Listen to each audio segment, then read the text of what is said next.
John Bowden from Rock History Music, and leaving a band that is big is difficult, even though this band was sort of on a downslide when he left the band.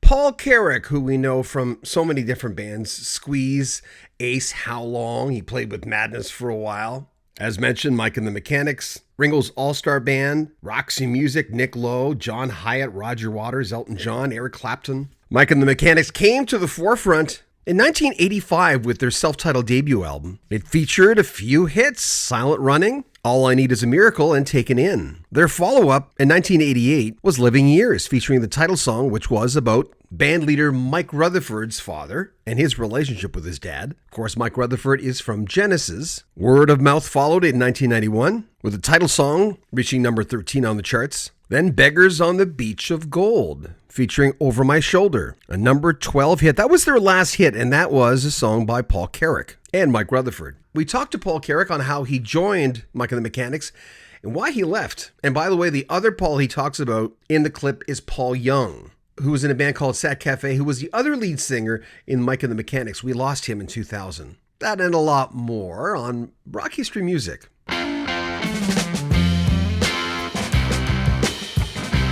Two first Mike and the Mechanic albums, I kept going because you're a writer, you know how to write a good song. So were you just brought in with Mike Rutherford just basically said, I need a vocalist? How did you know him before? No, I was drafted in as a singer. Again, there's a long story there. During the sort of mid 80s or early 80s, I had a band together with Nick Lowe. Yes. Do you know Nick Lowe at all? Yeah. After leaving Squeeze, that was one of the reasons I kind of left Squeeze, was to work with Nick. We were just not what was happening in music at that time. So we were low tech, playing this strange rock and roll music, kind of skiffle rock and roll. And meanwhile, things were changing, the synthesizers and all that sort of stuff, which Nick wouldn't have anything to do with. He wouldn't have a synthesizer anywhere near the studio. But anyway, we had a lot of fun as that band, but we couldn't get arrested really commercially or on the radio or anything like that. So that kind of fizzled out. We did a lot of tours opening up for people like Tom Petty, the Cars, on these arena tours. We'd go on at 8:00. The crowd would be disinterested, and by 8:45 we'd be in the bar, so it was like that.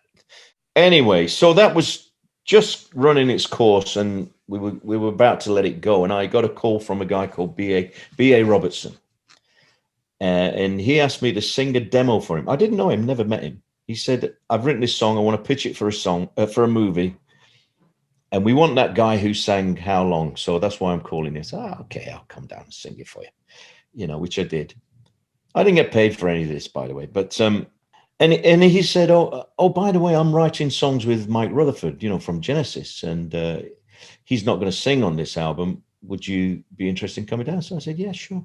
And that was my introduction to Mike and the Mechanics. They'd recorded a whole lot of kind of tracks, backing tracks, and they just needed some vocals on. And on that first album, there were several people doing the vocals, specifically the guy, because eventually we became a touring outfit. And we had the two lead singers, myself and a guy called Paul Young from Manchester, not Paul Young from London. They kind of used to play us off against each other a little bit. Not intentionally, I don't think, but we were both insecure singers. We had this nice gig in this new band that was happening, and but we often kind of auditioned the same song, and then Mike would choose who got to sing it. It's a bit like that. We were very different characters. Paul was fantastic.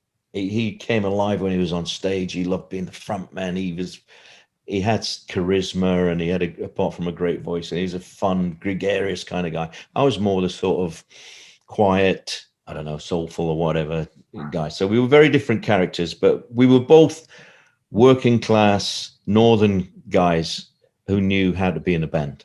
What was the decision process of not being in Mike and the Mechanics? Was that your idea? Yeah. To be honest, when Paul passed away, I think that would have been the time for us to have said, okay, that's the end of that chapter. Because we had a thing. It was a popular band, you know, and touring, especially around UK and Europe, and it became a thing that it was the three of us. It was Mike, Paul, and myself. When he went, you know, it lost the chemistry, to be honest, and probably should have left it there, to be honest with you. But we tried to keep. Mike wanted to keep it going. He felt that, you know, we had established something and we should try to keep it going, so we did. And then there was always a question of time, because it would take time to write stuff, record it, promote, tour, whatever have you. And it was taking up quite a lot of time. I felt that I wasn't giving myself enough time to do my thing, which, as I say, I love being a part of all other people's projects, and but Mike and the Characters wasn't really my thing in that sense. I mean, I think I brought something to it, but, you know, not necessarily. I'm more of a rootsy fan, you know, soul, country, that sort of stuff. And I wanted to give myself the opportunity to do that. And to be honest, not least because I actually realized that, you know, I'd been doing this for a long time. I've sung hits for bands that made, and you know, and I think, to be honest, that the thing what did it was I put out a little compilation album on my own little label, and you know, it's called The Story So Far, and I had to license records that I'd sung on, you know, to have on this thing, and I wasn't allowed to have The Living Years. and suddenly the penny dropped. It was like, you know, I have no rights to these songs, you know, and which is okay. Oh, okay, I'll pay the license fee. But when I was denied the opportunity when other third parties had used this song, you know, so I can't really have a compilation with that. And that kind of made me think, you know what, even at this stage, which is 20 years ago, I need to have my own catalogue of work that I own and control. So that's kind of why I did it. And I left. And so there's a new kind of lineup now, and I'm sure they're very good. I mean, I know Andy Roachford is a great singer. So but that's fine. We're okay. I've seen Mike recently, and we're fine. Have you heard their newer stuff? Not really. By the way, when you left home, when you were told, Mom, I'm taking my pots and pans, I'm leaving, it's time to leave home, I'm curious, what was in your record collection by the time you were a man leaving home, getting out of the door? What were you listening to?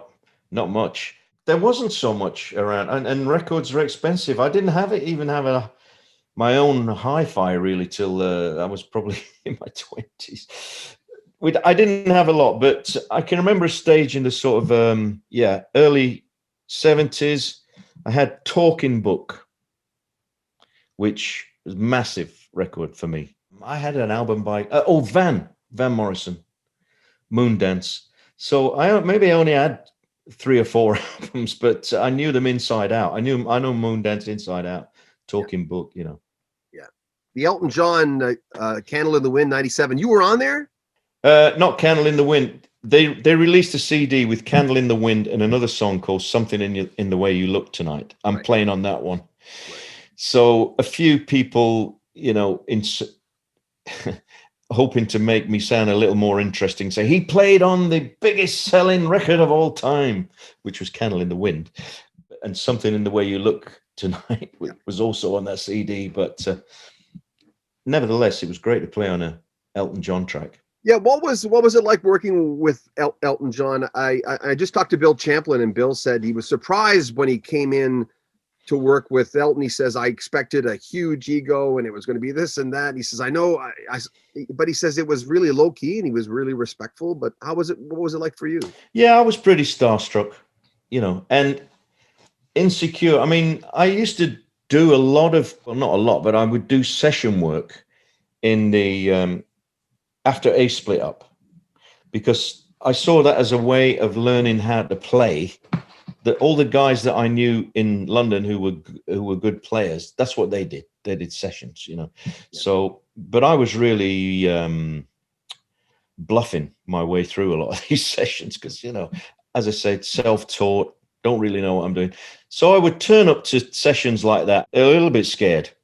Did you start with the guitar first or the piano? No, I started with drums.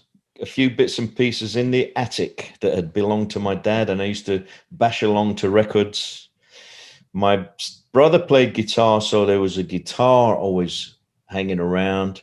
We didn't have a piano. We'd no room. We played, as I explained before, we lived in a little room at the back of a shop. I would have loved to have had a piano.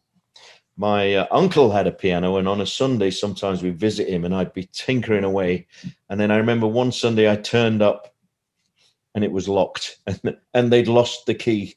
So I never got any further. I would have loved to learn, but no. So keyboards came last. I mean, what song are you most proud of? Is there one that stands out?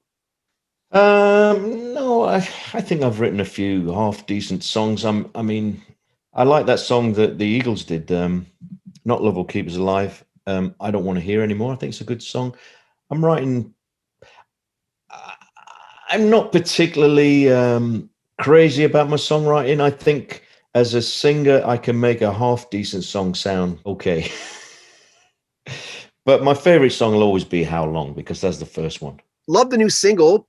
Great, like fantastic song. I don't know how, you know, I talk to a lot of artists, and sometimes people will go, well, you know, I just kind of worked on, like McCartney will do this. Oh, it's a good little tune. But artists sometimes have this, well, it's just little old me, because it is you. I mean, you look in the mirror, it's still the same face you see every day. But I mean, in order for you to have gotten in all those rooms, and man, I've been playing you on the radio for years. I've been in radio 38 years. Do you stop sometimes and wonder, like, what the heck kind of journey has this been? Yeah, sometimes. Not too often, because I just keep going forward, try to anyway. But if I stop and think about it, it's amazing. We're, you know, come a long way from a little kid in Sheffield with nothing going, you know. I mean, I'm a self-taught musician. I didn't know anybody, started very humble beginnings, and it is amazing, actually.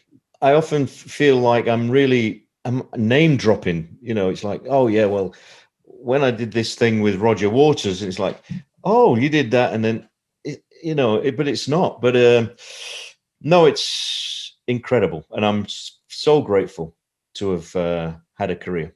Thanks for watching this video. Paul Carrack's one of my favorite artists of all time. The fact that he's played with so many people is insane.